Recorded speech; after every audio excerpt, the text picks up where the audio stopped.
ആന എഴുന്നള്ളിപ്പ് വേണ്ടെന്ന് വെച്ച സാഹചര്യങ്ങളും ചില ക്ഷേത്രങ്ങൾ ആന ഉടമസ്ഥർക്കെതിരെയും ക്ഷേത്രങ്ങൾക്കെതിരെയും വനം വകുപ്പിൻ്റെ കേസുകൾ വന്നതും എല്ലാം ഈ ഒരു കാലഘട്ടം നമ്മൾ പരിശോധിച്ചാൽ ഒരു 10 കൊല്ലത്തിനകത്ത് കഴിഞ്ഞൊരു വർഷമാണ് ഈ പ്രശ്നം മുഴുവൻ ഉണ്ടായത്.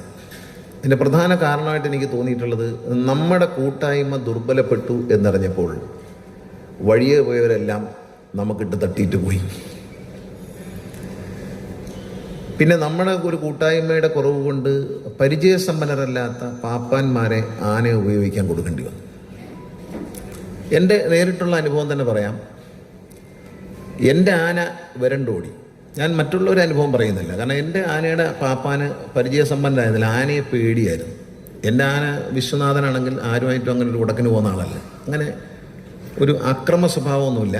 ഭയന്നാൽ ഓടും എന്നുള്ളത്, ആണിച്ചിരി പേടിയുള്ള ആളാണ്. അതുകൊണ്ട് ഈ JCBയുടെ സൗണ്ട് കേട്ടാൽ അവൻ ഓടിക്കളയും, അവൻ ചാടിത്തിരി, വേറെ ഒന്നുമല്ല, ഉപദ്രവിക്കാനൊന്നുമല്ല, സ്ഥലം വിട്ട് കളയും. അങ്ങനെ ഒരു ഉത്സവ പറമ്പിൽ വെച്ച് അടുത്ത് വെച്ച് പടക്കം പൊട്ടിച്ചു.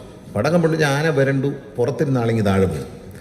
ഈ വെപ്രാളത്തിനെന്താ, ഈ പാപ്പാൻ ആനയെ പേടിയാണ്. ഞാൻ അയാളോട് പല പ്രാവശ്യം പറഞ്ഞു, ഇയാളെ ഇതിനെ പേടിക്കണ്ട, ഇതിൻ്റെ ഉടമസ്ഥൻ ഇതിനെ പേടിച്ചാലും ഇതിൻ്റെ പാപ്പാൻ ഇതിനെ പേടിക്കണ്ട, ഇതിൻ്റെ സ്വഭാവം അങ്ങനെയാണ്, പേടിക്കണ്ട, നിങ്ങളെ സംരക്ഷിക്കുന്ന ആനയാണ്, പാപ്പാനെ സംരക്ഷിക്കുന്ന ആനയാണ്, നിങ്ങളൊന്നും പേടിക്കണ്ട, നിങ്ങളെ എന്താപത്തിനും ആന നോക്കിക്കോളും.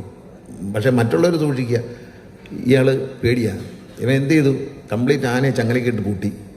അപ്പോൾ ആരാണ്ട് പറഞ്ഞു, ആനയെ മാറ്റി നിർത്തുമെന്ന് പറഞ്ഞു. ഇയാൾ കംപ്ലീറ്റ് ചങ്ങലയും കഴിച്ചു. ആന പിന്നെ ഒരൊറ്റ ഓട്ടമാണ്. ഓട്ടം എന്ന് പറഞ്ഞാൽ കയ്യിലിരിക്കുന്ന ഓല തറയിലിടാതെ, കയ്യിൽ വലിയ കെട്ട് ഓല ഇരിപ്പുണ്ട്, ഇത് കടിച്ചു പിടിച്ചുകൊണ്ട് ഇതും കൊണ്ടാണ് ആന ഓടുന്നത്. ചങ്ങല കംപ്ലീറ്റ് അഴിച്ചു കൊടുത്തു.